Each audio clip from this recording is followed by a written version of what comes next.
Hi hello ನಮಸ್ಕಾರ. NP Kannada Jnana YouTube ಚಾನಲ್ಗೆ ಸ್ವಾಗತ. ನಾ ಬಂದಿರೋ ಟಾಪಿಕ್ ಏನಪ್ಪ ಅಂತಂದರೆ some different types of GK ಕ್ವಶನನ್ನು ನಾನಿಲ್ಲಿ ನಿಮಗೆ ತಿಳಿಸ್ಕೊಡ್ತಾ ಇದ್ದೀನಿ. ಇಷ್ಟ ಆದರೆ ಲೈಕ್ ಮಾಡಿ, ಸಪೋರ್ಟ್ ಮಾಡಿ, ನನ್ನ ಪೇಜ್ನ ಫಾಲೋ ಮಾಡಿ. ಫಸ್ಟ್ ಕ್ವಶನ್ ಏನಪ್ಪ ಅಂತಂದರೆ, ನೀವು ಯಾವಾಗಲೂ ಇಂಟರ್ನೆಟ್ಟನ್ನು ಯೂಸ್ ಮಾಡ್ತೀರ. ಹಾಗಾಗಿ ಇಂಟರ್ನೆಟ್ನಲ್ಲಿ ಅತಿ ಹೆಚ್ಚು ಬಳಸುವ ಭಾಷೆ ಯಾವುದು? ಯಾವ ಭಾಷೆ ನಾವು ಇಂಟರ್ನೆಟ್ನಲ್ಲಿ ಅತಿ ಹೆಚ್ಚು ಯೂಸ್ ಮಾಡ್ತೀವಿ? ಅದು ಯಾವ ಭಾಷೆಪ್ಪ ಅಂತಂದರೆ ಇಂಗ್ಲೀಷ್ನ ನಾವು ಸಾಕಷ್ಟು ಮೊಬೈಲ್ಗಳಲ್ಲಿ ನೋಡ್ತೀವಿ. ಹಾಗಾಗಿ ನೆಕ್ಸ್ಟ್ ನಿಮ್ಮ ಎರಡನೆಯ ಪ್ರಶ್ನೆ, ಭಾರತದಲ್ಲಿ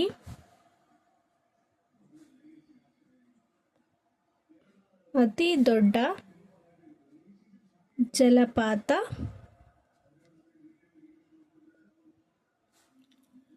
ಯಾವ ರಾಜ್ಯದಲ್ಲಿದೆ? ಯಾವ ರಾಜ್ಯದಲ್ಲಿದೆ ಅತಿ ದೊಡ್ಡ ಜಲಪಾತ?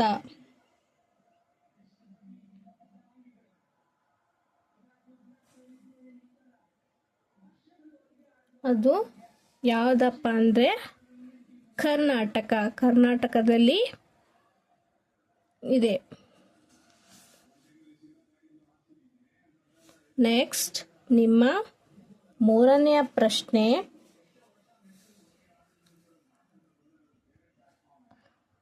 ದೇಹವನ್ನು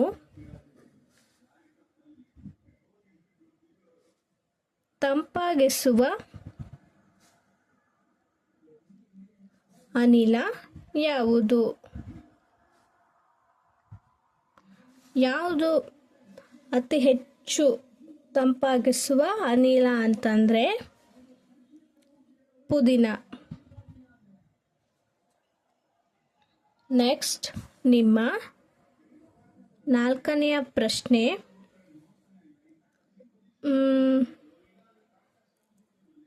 ಇನ್ಸ್ಟಾಗ್ರಾಮ್ ಯೂಸ್ ಮಾಡ್ತೀವಿ. ಹಾಗಾಗಿ ಇನ್ಸ್ಟಾಗ್ರಾಮ್ ಅನ್ನು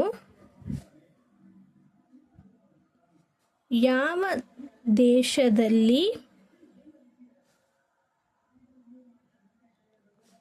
ಬ್ಯಾನ್ ಮಾಡಲಾಗಿದೆ? ಯಾವ ದೇಶದಲ್ಲಿ ಬ್ಯಾನ್ ಮಾಡಲಾಗಿದೆ ಅಂತಂದರೆ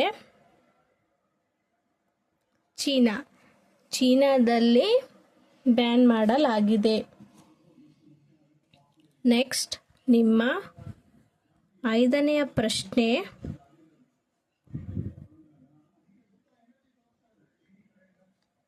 ವಿಶ್ವದಲ್ಲಿ ಅತಿ ಹೆಚ್ಚು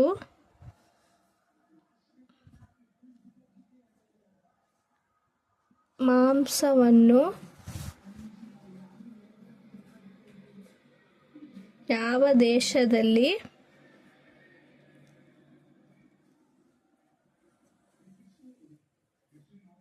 ತಿನ್ನುತ್ತಾರೆ?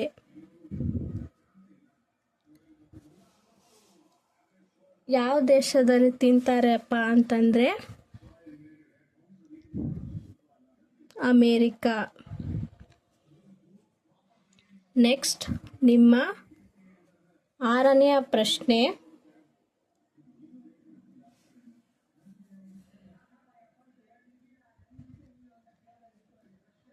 ಭಾರತ ಮತ್ತು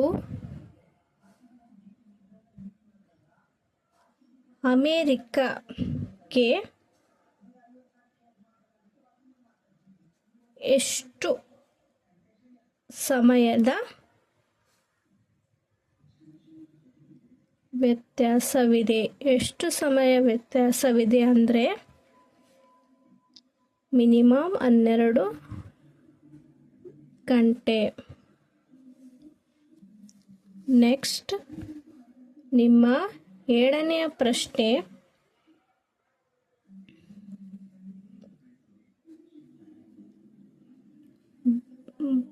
ಭಾರತದ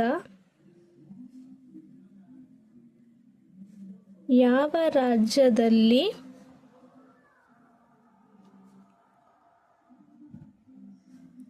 ಒಂದೇ ಒಂದು ರೈಲು ಓಡಾಡುವುದಿಲ್ಲ? ಅದು ಯಾವುದಪ್ಪ ಅಂತಂದರೆ ಸಿಕ್ಕಿಮಲ್ಲಿ ಓಡಾಡೋದಿಲ್ಲ. ನೆಕ್ಸ್ಟ್ ನಿಮ್ಮ 8ನೇ ಪ್ರಶ್ನೆ ಏನಪ್ಪ ಅಂತಂದರೆ,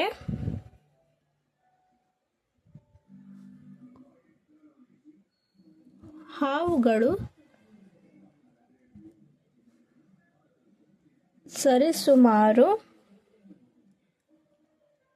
ಎಷ್ಟು ಸಮಯ ಮಲಗುತ್ತವೆ?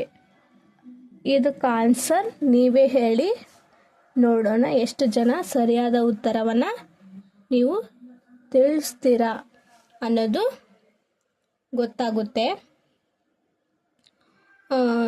ನೆಕ್ಸ್ಟ್ ಕ್ವಶನ್ ಏನಪ್ಪ ಅಂತಂದರೆ, 9ನೇ ಪ್ರಶ್ನೆ, ಅತಿ ವೇಗವಾಗಿ ಬೆಳೆಯುವ ಮರ ಯಾವುದು? ಯಾವುದಪ್ಪ ಅಂತಂದರೆ ಅದು ಬಿದಿರು ಮರ. ನೆಕ್ಸ್ಟ್ ನಿಮ್ಮ 10ನೇ ಪ್ರಶ್ನೆ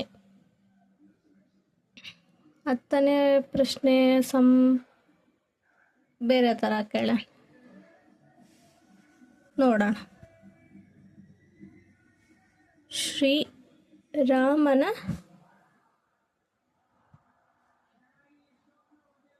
ಜನ್ಮಸ್ಥಳ ಯಾವ ನಗರದಲ್ಲಿದೆ? ಇದಕ್ಕೆ ಆನ್ಸರ್ ನೀವೇ ತಿಳಿಸಿ. ಇವೆರಡಕ್ಕೂ ಆನ್ಸರ್ನ ಯಾರು ಎಷ್ಟು ಕರೆಕ್ಟ್ ಹೇಳ್ತೀರಾ ಅನ್ನೋದನ್ನು ನೋಡೋಣ. ಈ ಥರ GK ಕ್ವಶನನ್ನು ನೀವು ತಿಳ್ಕೊಬೇಕಂತಂದರೆ ನನ್ನ ಪೇಜ್ನ ಫಾಲೋ ಮಾಡಿ. Thank you so much.